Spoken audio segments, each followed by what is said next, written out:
सन 1891 और महीना कौन सा लगा? महीना मार्च निकल गई और क्या लग गई? अप्रैल। अप्रैल। अप्रैल लगी है।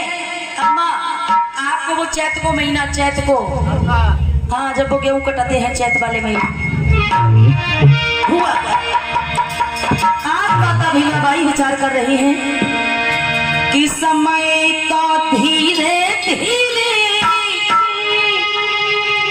कट रहो अरे मेरी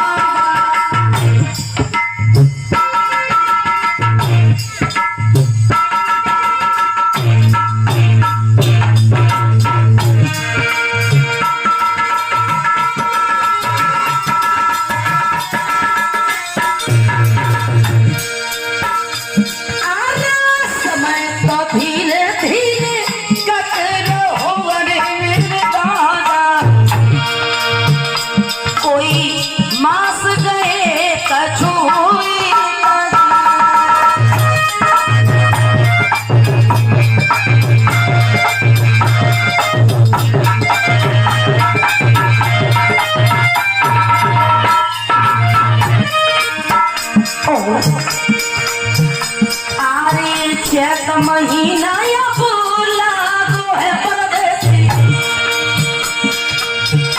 कोई 14 अप्रैल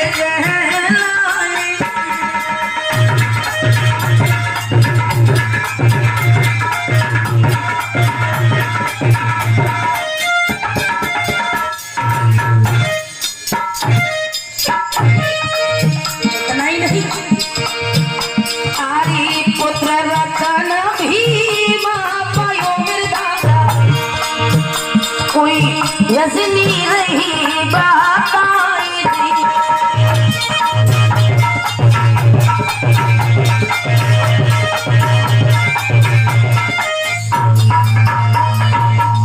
भोले लोगों, हुआ क्या?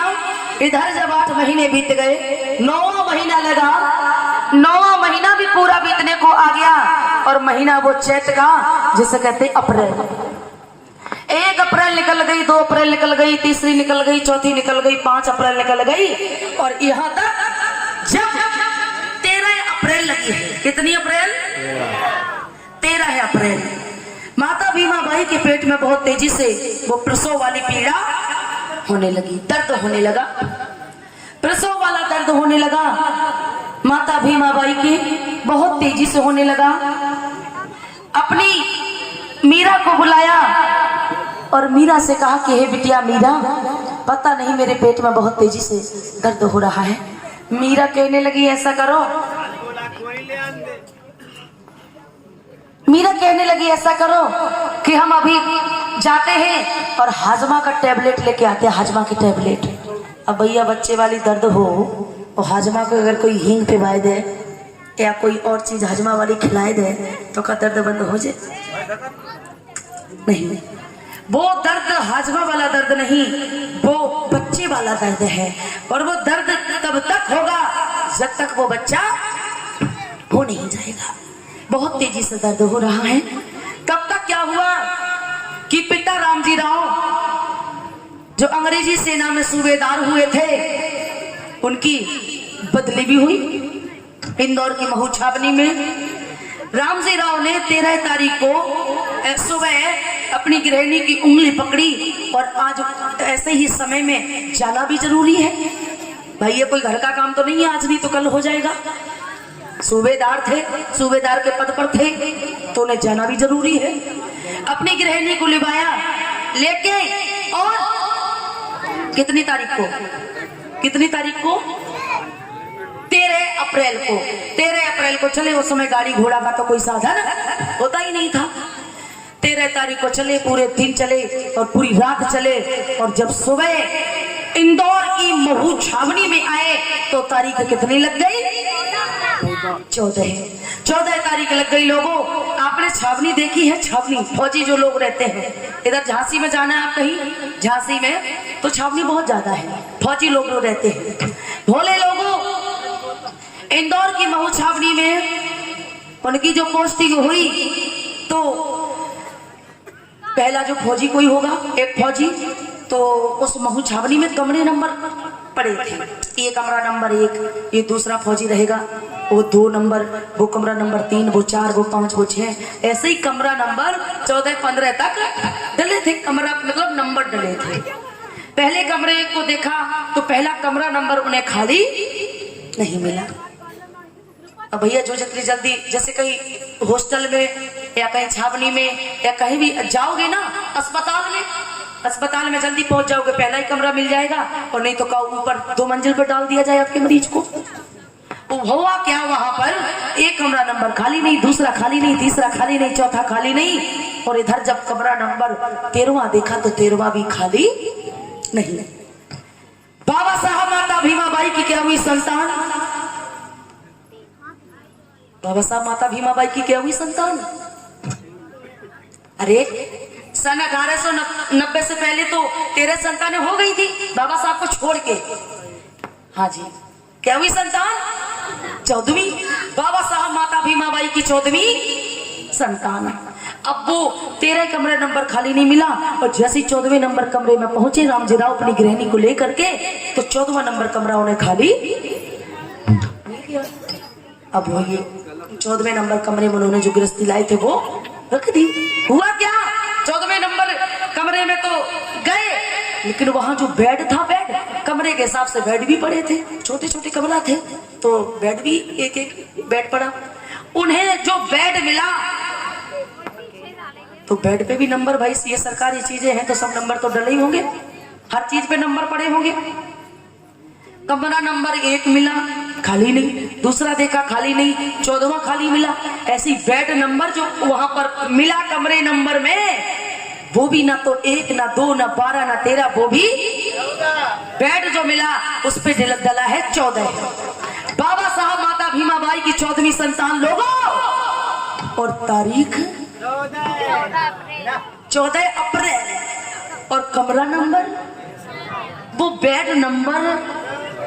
अरे लोगों, जहां उन्होंने आगे चल के दीक्षा ली ना बौद्ध धर्म की, नागपुर, वो भी पता कितनी अक्टूबर को, 14 अक्टूबर को। और जहां नागपुर की पावन धरती पर दीक्षा ली लोगों, ये जो जगह है ना, ऐसी जगह है, वो भी जगह कोई ज्यादा नहीं, कम नहीं, वो भी कितने एकड़ की। अरे लोगों, आपके जीवन है अभी, आपके जीवन में एक ही तारीख को, एक ही दिन को अगर ये सारी चीजें हो जाएं, तो आपको गर्व होगा कि नहीं होगा? बहुत ज्यादा होगा। प्रिय श्रोता बंधुओं, आज माता भीमाबाई ने जब वो 14वें नंबर कमरे में गई और वो 14वें नंबर बेड पर लेट गई, बेचैन है। और हुआ क्या लोगों, जरा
महाराज मात के दिल में मधुर विचार, पाई समय पे राम जी राव बने। गजब हो गया लोगों, दादा बेटा पैदा बहू में बसी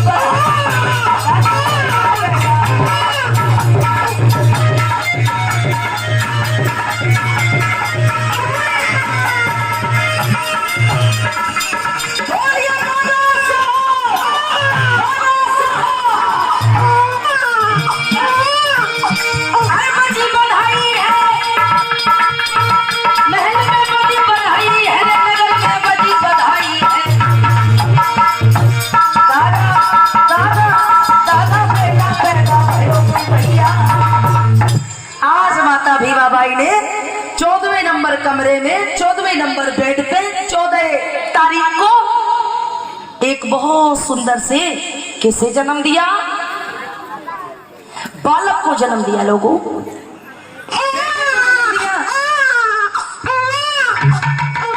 चुपा कर ले, दूध पिवाए दे।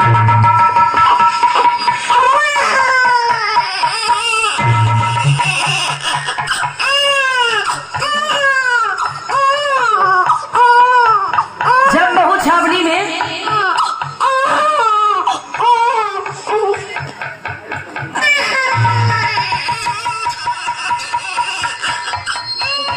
ओ लला, मेरा पूत चुप रहा लला ना। अरे भाई मम्मी दूध है नहीं।